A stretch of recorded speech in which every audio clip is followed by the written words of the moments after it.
Hello everyone! Welcome sa isa na namang calculus video natin. At sa video ito, mag-answer tayo ng more examples pa sa pag-evaluate ng limits. So ang pinakasandata natin talaga dito ay gamit yung graph ng mga functions involved doon sa kinukuhanan natin ng limits. So kung gusto nyo itong itry, pause nyo muna yung video at magsasagot tayo kapag ready na kayo.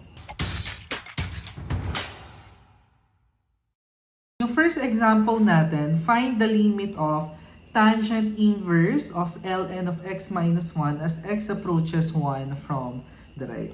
So kung titignan ninyo, as x approaches 1 from the right, meaning yung x values mo pumupunta sa 1 pero through the values na mas mataas doon sa 1, doon nanggagaling yung mga x mo. So pag nilagay mo dito yon, ano makukuha natin? Saan pupunta to? Pupunta siya sa 0, diba? Pero anong values ni 0? Lower than 0 or higher than 0? Higher than 0. Kasi ang pinapasok mo, 1 from the right. So 1 from the right minus 1 is 0, but slightly larger than 0. So dito papasok yung mga graph. Kailangan memorize yung mga graph ng mga common functions. So for example, ln of x.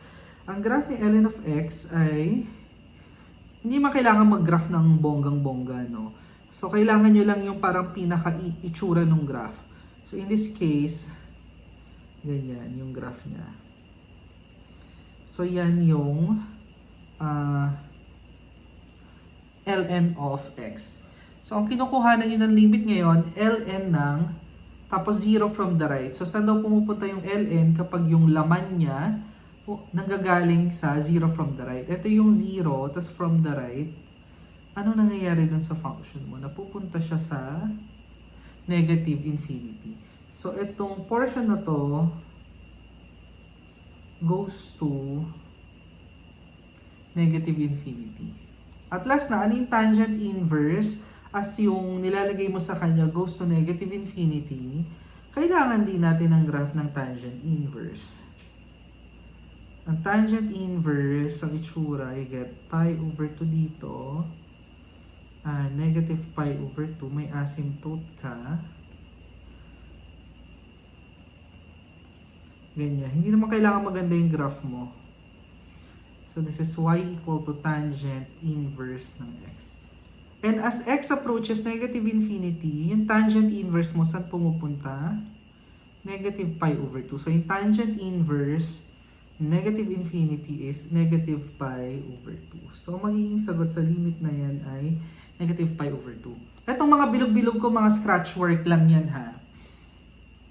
Okay? So punta tayo dun sa next problem natin. So kung mapapansin ninyo, ang strong nung nagagawa ng mga graph, nasasagutan nyo tong limits using yung graph lang nang hindi ka masyadong nagko-compute. Ano daw ang limit nitong function na to as x approaches negative infinity? Okay? So, dito mo muna ipapasok yung x may ipis. Oh my God. So, dito mo muna ipapasok yung mga very negatively large values ng x, no? So, hahanapin muna natin yung limit. I-red na lang natin. Wag na nga red. Black na lang. Make up your mind, Brenda. Bulat na lang natin. Limit as x approaches negative infinity nito. X square plus 3 over, oh my God, lumalapit yung ipis, x square minus 1. Meron tayong rational function, same yung degree niya, tapos kumukuha tayo ng limits at infinity. So, magiging sagot dyan ay yung coefficient ng numerator divided by coefficient ng denominator. Kasi yung degrees nila ay the same. Yun yung rule kapag yung degrees nila ay pareha. Okay, so sagot dyan 1 over 1 or 1. Okay? So, ang tanong dito, through what values ng 1 na pupunta yung limit? So, kung titignan nyo dito, x square plus 3 divided by x square minus 1, slightly larger yung numerator sa denominator. So, ito, pumupunta ito sa 1, pero yung mga values na pinanggagalingan ay slightly larger than 1. Kaya meron kang 1 from the right. So next, parang ipapasok, hindi mo ipapasok, kumukuha ka actually ng limit. Kaya scratch work lang itong mga naka-bullets. Itong number 2 bullet, scratch work lang yan. So, yung cosh inverse ng 1 from the right. So, kailangan natin ng graph ng cosh inverse. Ano ba itsura ng cosh inverse? Parang ganito yun, no? So, yan yung y equal to cosh inverse of x. Inverse hyperbolic cosine. Ayan. So, yung cosh inverse ng 1 from the right ay, kung nanggagaling ka 1 from the right, napupunta sa 0 yon. Actually, 0 from the right kasi pinanggagalingan na values ay mas malaki sa 0. Ito yun. Mas malaki sa 0. Okay. So, pagbaba mo dito, 0 yung value na yun. Kaya naman ito, makakompute mo na to. So, parang lalabas lang na 1 over e raised to 0 from the right. Diba ang 1 over e is non-zero. So, 1 over e or something non-zero, you raise that to 0, ang lalabas ay 1. Or kung gusto nyong something graphical, ano bang itsura ng y equal to 1 over e raised to x? So that is an exponential function because 1 over e is positive and 1 over e is not 1. So yung base mo, nasa-satisfy nyo yun. So, this is between 0 to 1. So decreasing yung graph. So something pa ganyan. Okay. So yan yung magiging graph nung y equal to 1 over e raised to x. And as you can observe, as x approaches 0 from the right, napupunta sa 1 yung 1. Third example, ang limit ng function na ito as x approaches negative pi over 2 from the right.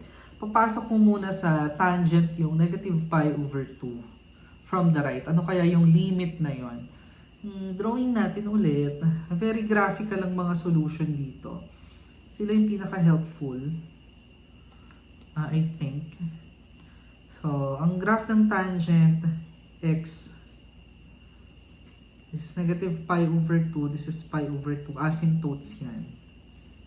This is one period ng tangent x. So, ganyan na itsura niya. Kaya, powerful kapag memorize nyo yung graph. Okay, so ibulat ulit natin. Ano ang tangent ng negative pi over 2 from the right? Scratch work lang ito, ha? Okay. So, negative pi over 2 from the right, ano mangyayari? Pupunta sa negative infinity yung tangent mo. So, ang sagot dito, negative infinity. So, yung next na tanong, ano yung cosec negative infinity? So, cosec negative infinity. Anong itsura ng cosec? Anong itsura nun? Ibig sabihin yan, hyperbolic cosecant. Tsura niya pa ganito. Kamukha niya yung 1. Parang 1 over x. Although hindi yan 1 over x. Okay. At as x approaches negative infinity, saan napupunta yung y mo? Sa 0. That's why the answer to this problem is 0. Ang limit of square root ng cosec x as x approaches negative infinity. So yung una, what is cosec as x approaches negative infinity? Ano kayang lalabas doon? Ano ulit tsura ng cosec? So this is y equal to cosec of x. Tapos, as x approaches negative infinity, okay, so yung y mo saan napupunta? Sa 0. Crucial to pag may square root ka ng 0. Kasi, is it 0 from the left or from the right? Kasi kung titignan natin yung graph ng square root of x, may mga issue ka dyan pagdating sa x equal to 0. Ito itsura ng y equal to square root of x. Kung 0 from the left, wala kang value dyan ng function mo. So, hindi mag-exist yung limit. Pero kung 0 from the right, sa 0 mapupunta yung y. So, from here, titignan natin kung 0 ba to from the left or from the right. So, from negative infinity yung x mo, as x approaches negative infinity, yung function mo, nagagaling siya sa ilalim, pumupunta siya sa 0. So, yung mga y values na nakukuha mo ay lower than 0. So, 0 from the left ang pag-approach na. So, yung next, ito 0 from the left. Scratch work lang itong mga nasa bullet hindi ito yung totoong solution. Kasi yung totoong solution, sulat mo na lang yung sagot. Based doon kasi sa graph. Okay, ano yung square root na 0 from the left? Ito yung 0 from the left. Wala kang function to. So, ibig sabihin does not exist. So, ibig sabihin this limit does not exist. And dyan na naman nagtatapos ang ating pagsasagot ng mga limit problems involving trig functions, log functions, hyperbolic functions, inverse trig functions, and inverse hyperbolic functions. And exponential functions. Kasi halo-halo na itong mga binigay natin. So, kita-kits ulit tayo sa susunod nating mga videos. At kung gusto nyo palang i-check kung tama yung mga sagot natin, pwede kayong gumamit ng graphing utility such as GeoGebra, at yung mga online graphing calculators. So, i-check nyo lang kung tama yung mga lumalabas na sagot kapag ginraph nyo yan. At kapag in-observe nyo, kapag yung x nyo pina-approach nyo dun sa kung saan man natin siyang gustong ipa-approach. At huwag kalilimutang mag-like and subscribe sa ating channel. I-on na rin ang notification bell for updates. Yun lang, goodbye and take care.